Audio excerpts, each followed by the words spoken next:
Okay, well, it really helps to follow Nancy, and hopefully I can get you interested, not waiting until 2024, but there's actually some pilot field campaigns this summer and hopefully next summer as well. So this is work done with Alex Jake, Sebastian Hoke, and a bunch of others at the University of Utah.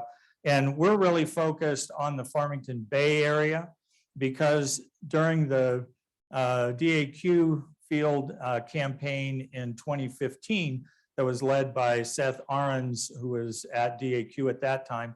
That involved a number of people here in the audience as well. Randy Martin from Utah State, John Soule and his group from Weber State as well. So there are a few takeaway messages from that study looking around the entire Great Salt Lake that are very relevant to what we're facing now. The first was just that the afternoon concentrations in the Davis County area were some of the highest of any seen around the Great Salt Lake or in any of the urban areas. That Farmington Bay appeared to be a source region. And so then when a lake breeze front would form, it would help to transport that down into the Salt Lake Valley. And so if you're interested in these are a couple of studies that followed from that work. So this last summer, we had a couple of our undergraduate research experience for undergraduates from around the country. And Ashlyn Searer and Nadine Gabriel looked back over the last several years. We kind of left them alone. So they decided to use the threshold of 80 parts per billion just to be able to see the really big years. So if we go back to 2015, you know, the big year for Bountiful area was 2017. And one of the significant days in that period was July 5th. And why is that one relatively important? Well, that was, you know, the whole emission inventory was done using conditions in 2017.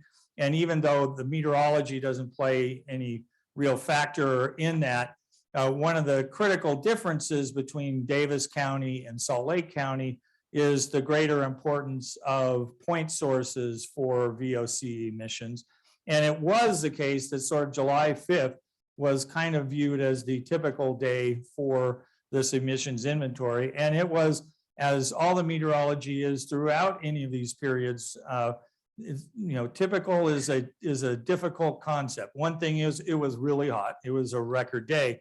But if we look at what the ozone concentrations were like relative to the meteorology, you know, coming out of sort of the 2015 period, we were really focused on, yeah, it's the, you know, the nocturnal land breeze carrying precursor chemicals down over the Farmington Bay region. That was certainly there the night before. And then we ended up having a really strong peak associated with as the lake breeze moved back into Davis County.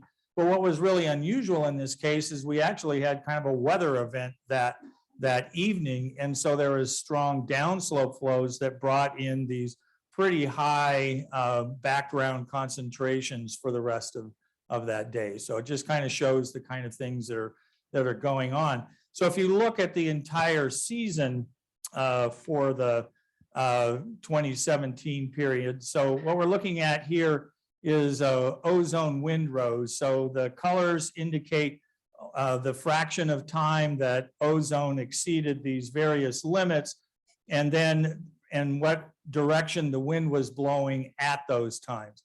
So this is the nocturnal flow down the mountains around here coming across Bountiful.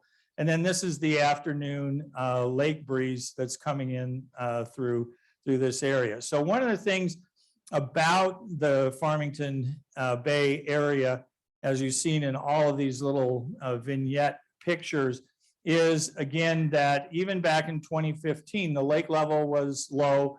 And so most of Farmington Bay was playa surface, not having water.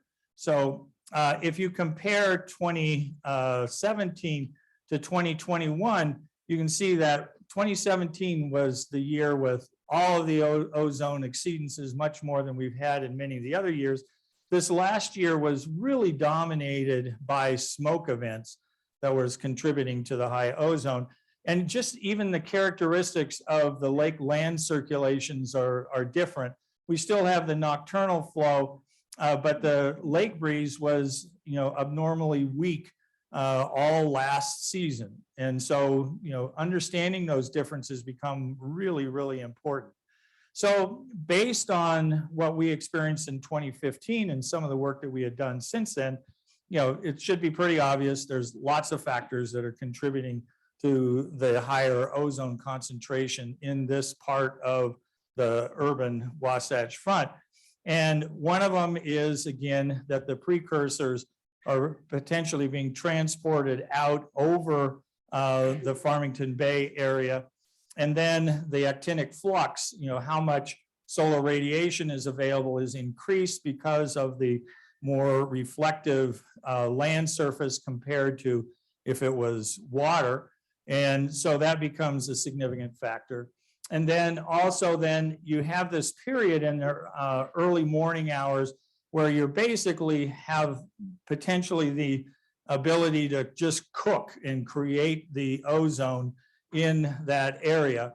And then finally, the lake breeze can transport in.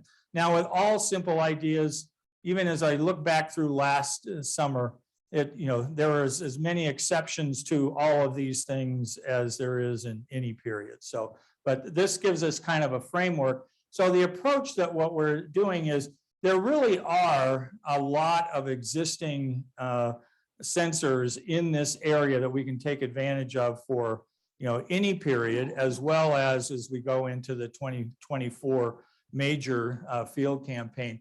But there are gaps, and especially right in the periphery of Farmington Bay, there's much less. And for both this summer that we will be out, and hopefully next summer as well. The other thing is that we use the high resolution rapid refresh model, which is the highest resolution operational model. We have an archive of that going back to about 2015, 3 kilometers resolution and 1 hour resolution. So this is the gap. This shows where we have automated wind observations in Davis County and the northern parts of Salt Lake County.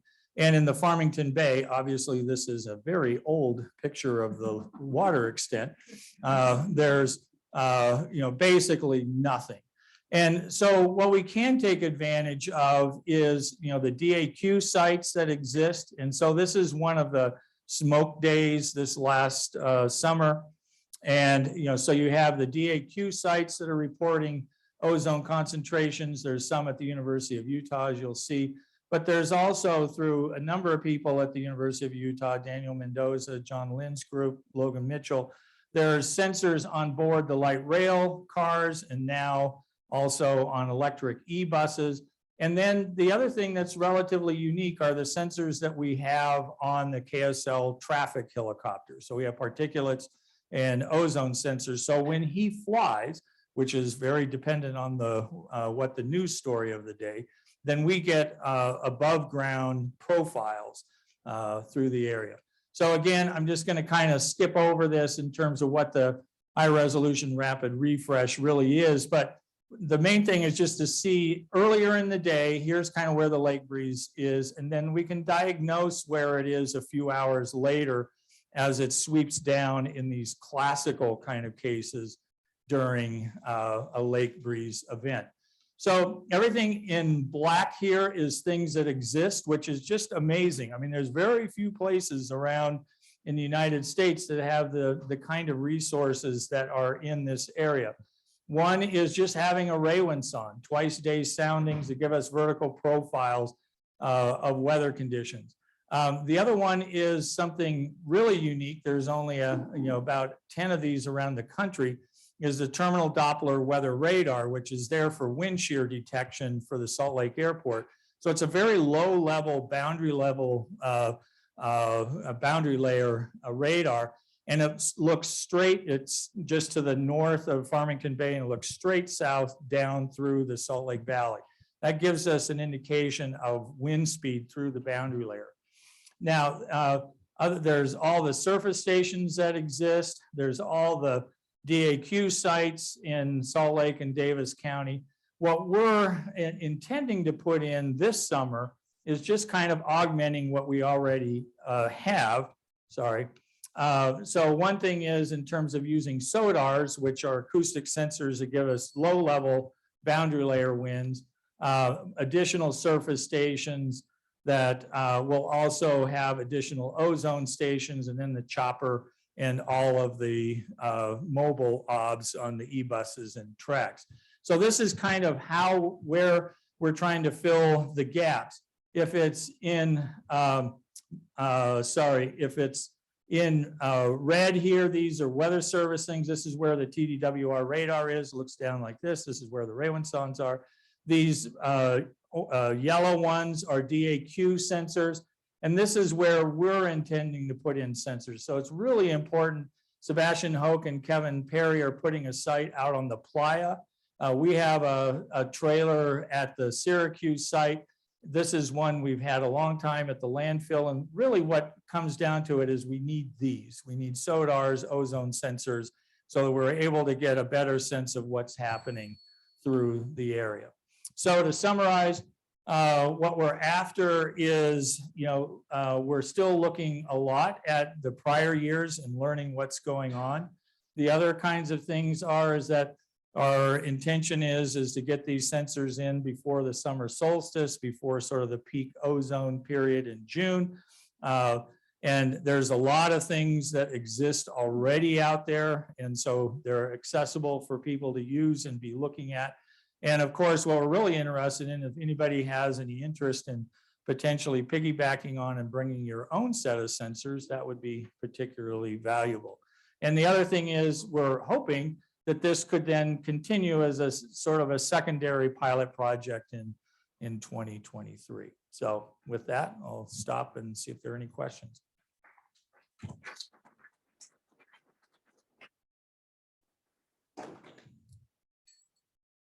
Ding, ding, ding, ding.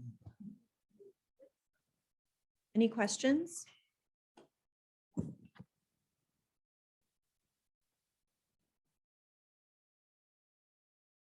I'll be happy again to talk to anybody if you want to volunteer to bring along some other equipment. The other thing is I just want to make that pitch to the DAQ folks. If you can get that PAM site in Bountiful, that would help us a lot. Okay, so I heard that. I guess my question that I just wanted to ask is if there's any, there's a wide variety of instrumentation out there, and just knowing what is like the prioritized, top most important thing and where you would put it if you could, might be helpful. We can't always put the instruments that we have out there all the time, but if I have something sitting on a shelf, I could certainly loan it to somebody else who could put it out there if we're not using it. Yeah, I mean, we would love to have some additional ozone sensors. So, it's kind of the same thing that was in 2015. We were blanketing the area with ozone sensors, but the more that's at the Bountiful site, I think that's the critical thing, to be able to have a good suite of sensors there to be able to see what's happening.